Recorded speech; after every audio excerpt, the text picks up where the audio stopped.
Autistic people are twice as likely to experience burnout compared to non-autistic people. And I will explain why in this video. Make sure you stay till the end, because I will also tell you what you can do about it. This video has two parts. In the first part, I talked about the external factors of autistic burnout, and in this Part 2, I will talk about the internal factors of autistic burnout. I'm really curious to see which ones you experience, so make sure you comment with what resonates the most. Okay, so the first reason is, of course, sensory sensitivity. When you're autistic, everything feels louder, brighter, more, and it activates our nervous system. We need to process that extra information we're receiving, or we need to block that sensory stimulation. And both of those things drain our energy and activate our nervous system. There is a few things we can do to help ourselves with that. We can use noise cancelling earphones or earplugs. We can use tinted glasses to help with bright lights. We can adjust our clothing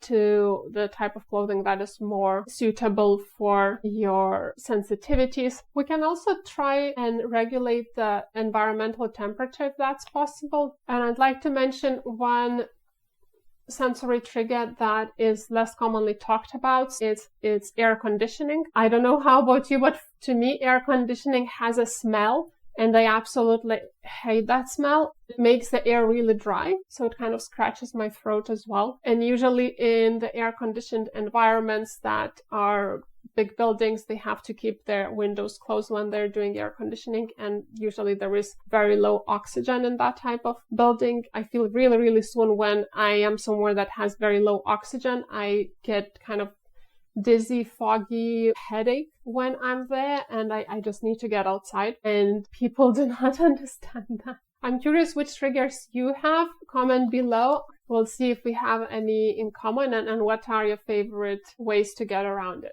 The second factor is interoception. So interoception is the brain's ability to understand what's happening inside your own body. So for example, if you're getting hungry, then you understand you're getting hungry, or tired, or dehydrated, or whatever it is. And when you are autistic, interoception can quite commonly be affected, so you don't really notice your body's signals until it's too late. And it's very common to push past your limits without even realizing it. Because a lot of us, we have this black and white thinking, so we either think that we are okay or we are completely hungry and famished. It's harder to recognize this gray area and realize, okay, now I'm getting a little bit hungry, it's time to go and eat something.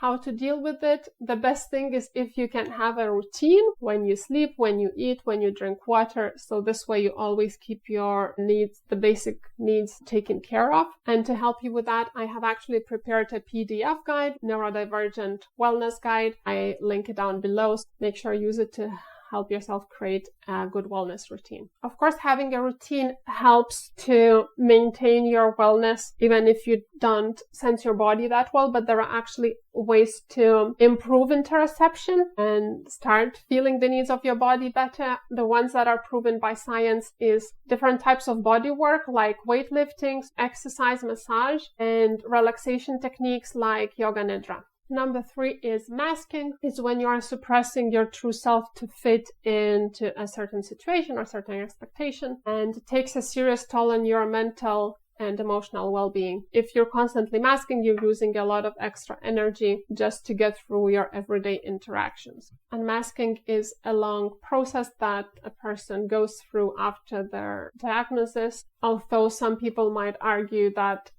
100% unmask is not completely possible, especially if you have certain duties, responsibilities, work environments where you do need to mask.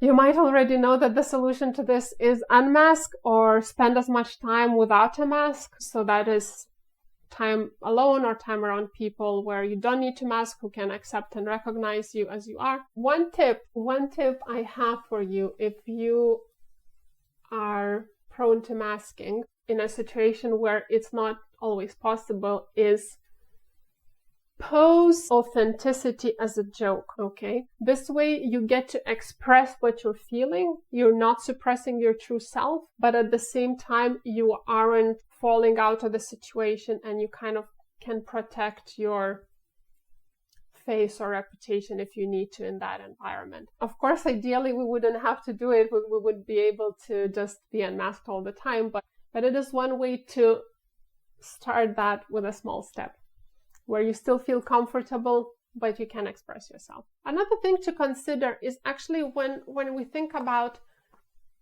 autistic people, ADHD people, highly sensitive people, neurodivergent people might make up to 30% of the population. So that's actually quite a lot. And when everyone is masking because they think that they have to and because others expect them to, we lose the opportunity to connect with people. And I would very much like to invite you to experiment here a little bit. See if you can make that joke. See if you can just show a little bit of your authenticity. And you might be surprised that some people might come out and say, well, I like that. I feel this way too. I'm also sensitive. And you have this connection and you give permission to people to actually also be authentic and to make a connection with you and make the space more safe to any neurodivergent person who is in the room. And I think if we started doing more of that, we will realize that actually there is more of us around us. A lot of us, we feel like we are the only person who is this way. But actually, if you start opening up and being authentic, you will realize that there is more people like you. You just need to allow them to show that to you. Number 4 is boundaries. After a lifetime of conditioning, especially if you've been masking or trying to fit in, saying no or stepping back can feel really impossible, especially when people pleasing or masking has been your survival strategy. Constantly pushing yourself to meet other expectations and ignoring your own needs means you're more likely to hit burnout. This is actually tied to interoception, because if you do not recognize your own needs, then you are less likely to put a boundary around your needs.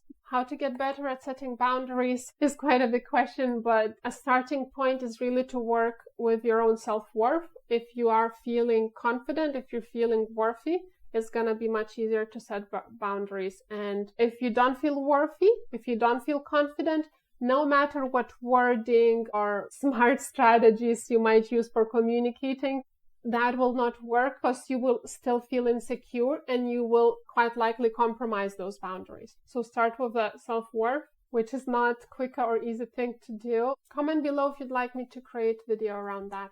Okay, the cause number 5 is emotional regulation. A lot of autistic people might come onto one of the two extremes, feeling the emotions very intensely or being very numb to emotions. Neither of them is healthy, and both of them will lead to not processing your emotions in the right way, perhaps bubbling them and eventually burning out. So if you're very numb to emotions, it's quite likely that you are suppressing them, and as they accumulate, they will impact your wellness. Or if you are feeling them very intensely, they might cause a lot of stress, frustration, anger, meltdowns, panic attacks, anxiety, feel like they come out of nowhere or hit much harder than expected.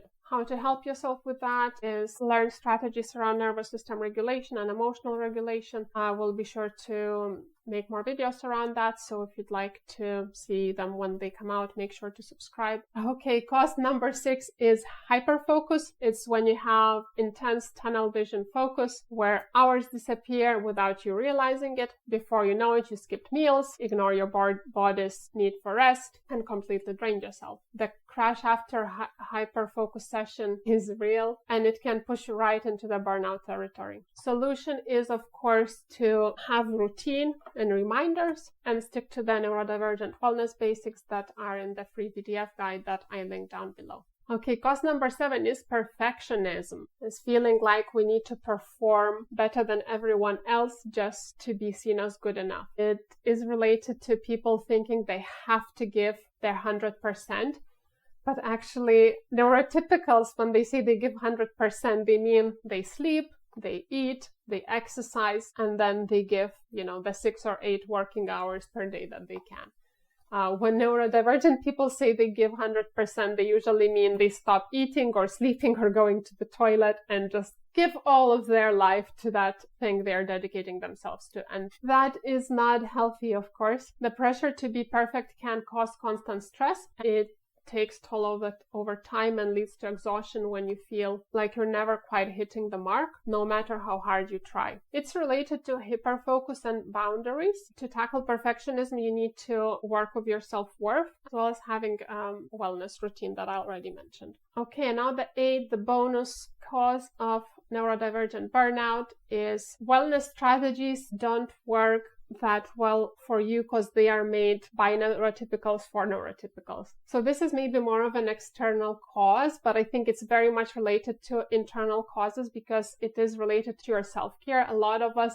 try so much and try so hard to look after yourself, to stay well, but we still continue to burn out time after time. And that's because the tools, the methods that we use are not really suitable for our neurotype, for our brain. And the solution, of course, is to find a resource that is catering for autistic wellness, autistic burnout prevention. A good starting point is the PDF wellness guide that I have mentioned, but if you find that you need extra support, I do private mentoring and coaching for neurodivergent people who are going through burnout or want to prevent it. So if you'd like to explore the opportunity to work with me, book a free consultation that's linked below and we'll see how I can help you. Okay, so here are the 7 causes of neurodivergent burnout. Comment down below which resonates the most for you, or maybe you have something to add, because of course there's so many more factors that cause the autistic burnout. And if you're wondering what is the best way for you to treat or prevent autistic burnout, you can watch this video on 2 types of burnout, because when you know which type you have, you will better know how to tackle it.